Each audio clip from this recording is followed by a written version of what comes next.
in Tijuana and through Tijuana.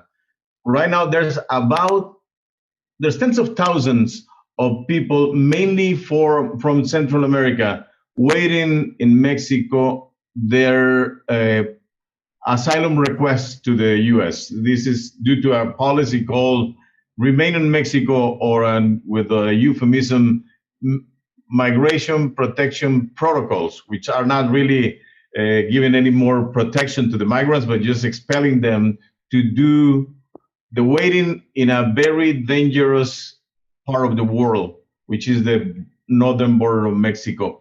We also have a lot of people from Mexico who is also trying to get asylum in the U.S., something which is relatively recent that we haven't seen as much in the history of the two countries, because the U.S. was very difficult to grant asylum to from Mexicans. But we now have a lot of people, Mexicans, that are fleeing their hometowns due to the violence linked to drug organizations, to cartels, the Mexican cartels. And this is something new, because this is pushing people that was in areas who in the past were safe places, and now they are feeling the same violence and murder rates that we saw in other areas. And also, we have another big number of people who was living in the US for the last 20, 30 years and were repatriated or deported to Mexico, but many of them are staying close to their families, as close as they can, because the border limits the interaction and the closeness that they can have. So Tijuana is by now a different breed of problem on its own immigration. But in the last years, we have become a more important route of international migration. We have lately seen, along with the people from Guatemala, El Salvador, and Honduras, the main countries of origin of the immigration, and they're requesting asylum in the US. We also have a lot of people from other parts of the world, mainly Africans. Different countries from Africa are sending their people here. This has been following a trend who has been changing. You have to keep in mind that Tijuana was the capital of illegal migration towards the US until about the 80s. And then a big change of policy in the US began reinforcing the borders and put a lot of more resources. They increased a border fence. They put a lot of more border patrol agents, and they were going after the employers. That was what began with something called the gatekeeper operation. And you remember this very well, Pilar, because we were covering that from LA at that time. That makes it some changes, but didn't stop the migration. Actually, it did it more difficult. And what happened is Mexicans were, and many Latin Americans went on a cyclical migration. But when the government of the Clinton administration made it more difficult, many people were just bringing the families who were in Mexico and stopping the going back and forth. So that was one of the main changes. Then we also saw changes at the end of the millennia. During the 90s, we were seeing more people coming through Mexico. And I remember cases like Chaldeans from Iran fleeing prosecution due to their religious beliefs from Iran when Saddam Hussein was still in power. We saw a lot of Chinese immigration through the ocean, and they were landing on the coastline of the Pacific Ocean in Mexico. This is still going on, but it's very subtle and so very quiet, but it's still going on.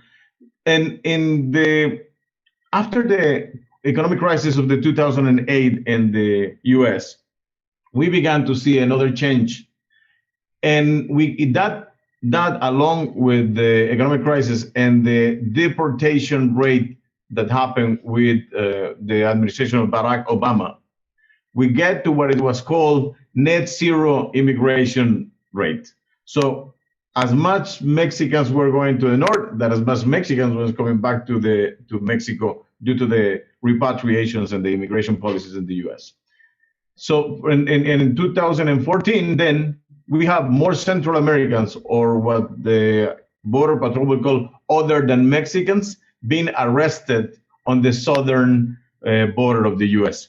So that means that the migration of Mexican was diminishing significantly, and but the migration issue, the phenomenon was still going on due to people from other parts of the world.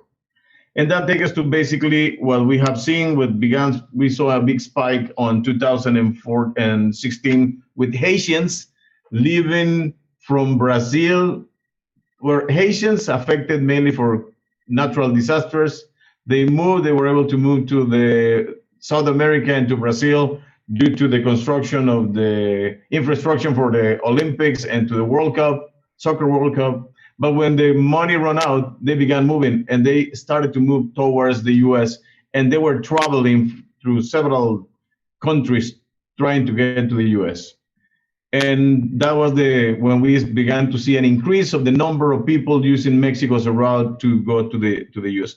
And then we get to the policy changes due to the Donald Trump administration, which are the most severe in many ways, because has halted in many ways legal and illegal immigration. The number of asylum has reduced. The number of the quotas for refugees have been reduced by this administration, and this is what is putting us in what is going on, the reality we are living with. And now we get to the pandemic. And the pandemic, the coronavirus pandemic, began in March, was just a perfect excuse to those extreme policies in the U.S. Right now, the U.S. government praised itself because when somebody gets illegally through the land to the U.S., it takes less than 2 hours to send it back to Mexico, the express deportation, as they call it. So through this, the problem is that these policies have become reality in a very harsh ways. And mainly we are seeing the real consequences that become kids on cages, or separation of families that is lasting for months and sometimes for years. And also people deported to their countries of origin to face death. This situation is putting a big burden, not on the governments, but mainly in social and the civil society, which is the one in the case of Mexico, taking it on its own to respond to the crisis that we are seeing along the U.S.-Mexico border, and that has changes with the pandemic. We are always looking for new trends, because when what happened is with social media, the word spread a lot more faster. And now we are seeing other groups using this route of Mexico, even with the terrible levels of violence that we are living in, as a way to find this conduit for their promised land as they see in the U.S.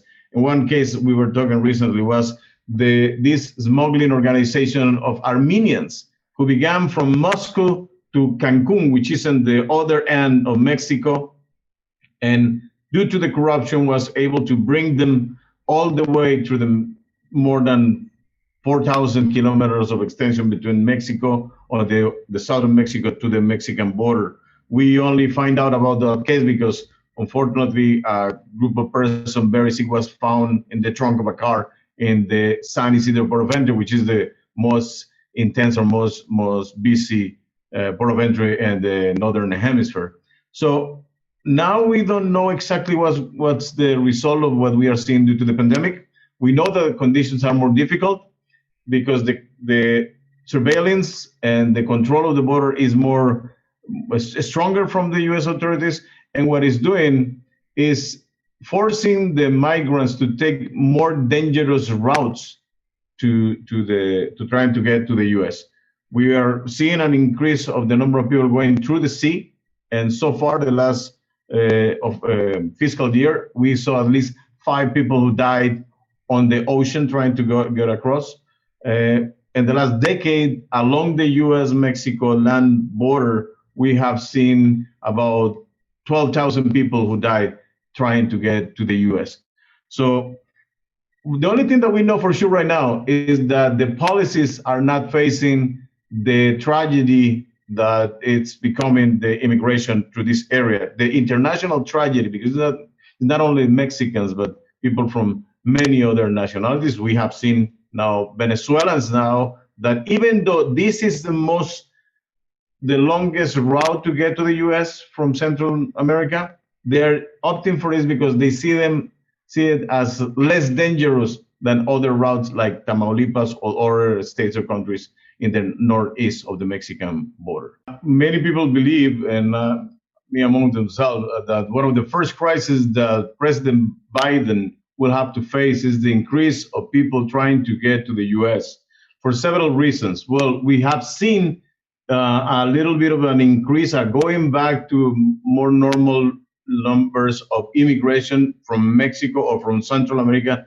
towards the border are right now very limited, very few right now.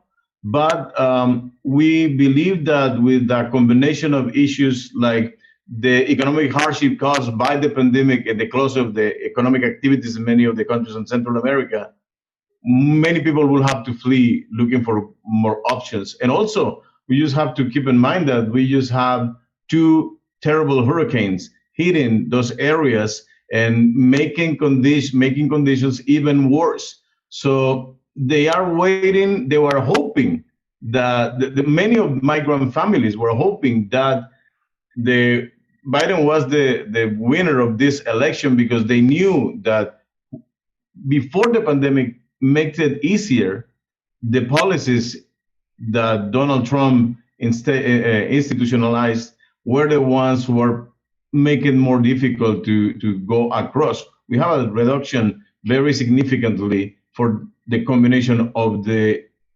policies and later the pandemic. But the policy in itself forced many people who were sent back to be waiting in Mexico to go back to their families and to their countries of origin, and that decreased the number of people. So unfortunately, yeah, I think the conditions will be worse for them because with all these restrictions due to the pandemic, will be more difficult, more dangerous, and more costly for them to get to the US illegally or legally.